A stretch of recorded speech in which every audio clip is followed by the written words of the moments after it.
आइए। अस्सलाम वालेकुम रहमतुल्लाहि व बरकातहू। वालेकुम सलाम रहमतुल्लाहि व बरकातहू। खैरियत से भाई? जी अल्हम्दुलिल्लाह। क्या मैं आपसे इस्लामी सवाल कर सकता हूँ? जी बिल्कुल। अच्छा, आप हमारे ऑडियंस को रमज़ान के बारे में कुछ उनके ताल्लुकात के बारे में बता दीजिए। रमज़ान आज फर्स्ट रमज़ान है, तो मैं आप सबको दो तीन जो छोटे छोटे अहम बात है वो बताना चाहूँगा। माह रमज़ान में इबादत, रोज़ा, नमाज, सदका हर एक चीज़ करते हैं, लेकिन कुछ लोगों को ये नहीं मालूम कि उन ऐसी ऐसी चीज़ है जो लोग तौबा इस्तग़फ़ार नहीं करते हैं, दिल को साफ नहीं करते हैं, तो जिससे उसकी ना दुआ कबूल होगी, ना बख्शिश होगी, ना इबादत कबूल होगी। तो मैं वो दो तीन चीज़ बोलना चाहूँगा। नंबर एक, फर्स्ट ये है कि शराब पीने वाले की दुआ कबूल नहीं होगी।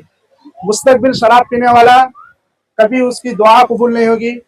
नंबर दो, रिश्तेदारों को एक दूसरे को लड़वाने वाला, हसद चुगली करने वाला, एक दूसरे के खिलाफ करने वाला, एक दूसरे के दिल में नफरत पैदा करने वाला, और जिसके दिल में नफरत, एक दूसरे के लिए खोट हो, एक दूसरे के लिए हमदर्दी ना हो, उस वो शख्स का ना रोजा, ना दुआ, ना कबूल होगी, कुछ भी कोई फायदा नहीं।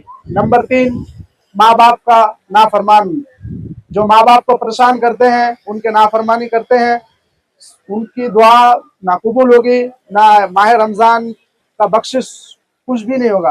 तो मैं आप सबसे यही कहना चाहता हूँ कि जो भी है शिकवा गिल, यानी अंदर में जो एक दूसरे के लिए नफरत है, गुस्सा है, वो अपने दिल को साफ करे और माह रमजान का भरपूर फायदा उठाइए, ज्यादा से ज्यादा इबादतों में कबूल कीजिए।